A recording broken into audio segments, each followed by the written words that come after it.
What up, people? Coach V, New Breed Boxing. The great debate.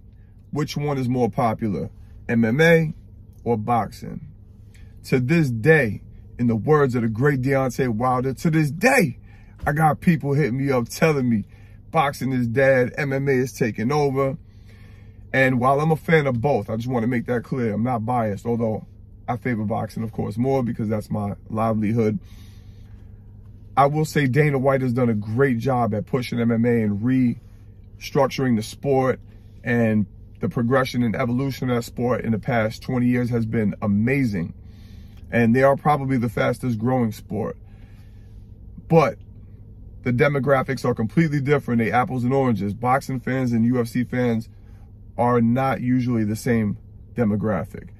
And I just want to look at some numbers just for statistical purposes, just to show you guys. Now, considering boxing has a slightly unfair advantage at being around a lot longer, let's look at the numbers.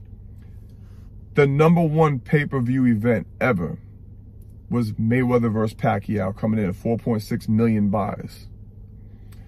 The #2 event ever was McGregor versus Mayweather, coming in at 4.3 million buys. And overall, it's not even comparable. Boxing has UFC beat by a landslide in overall pay-per-view buys.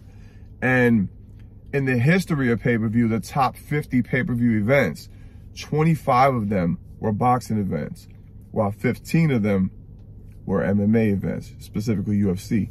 Now, while that may change over the next 10 years, that remains to be seen.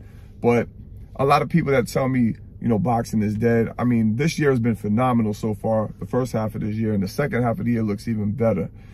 Every year has highs and lows.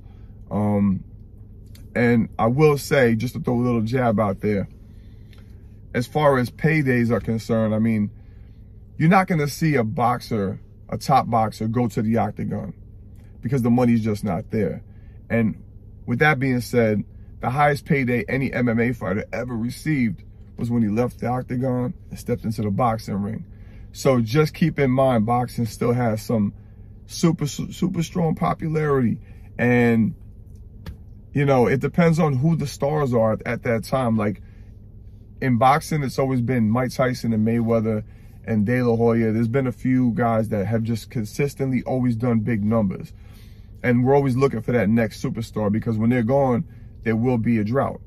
But UFC-wise, in my experience, from what I've seen, looking at all the numbers, Conor McGregor has single-handedly been holding down the pay-per-view side of UFC. And at the end of the day, there's not too many of those shooting stars that, you know, that come across the radar and take the world by storm. And the day that we miss those guys, that's when you're going to see a drought. So again, every different sport has its highs and lows, but to compare the two is like comparing Formula One to rally racing, man. It's two completely different things. I love both of them. Tell me what you think in the comments section. Hope you found this informative. Go check me out at coach.v_ on IG. Put your comments in the comment section, man. Let me know what you think. What do you think the future of these two sports is? All right. Anyway, till the next time, we up out of here. Ow.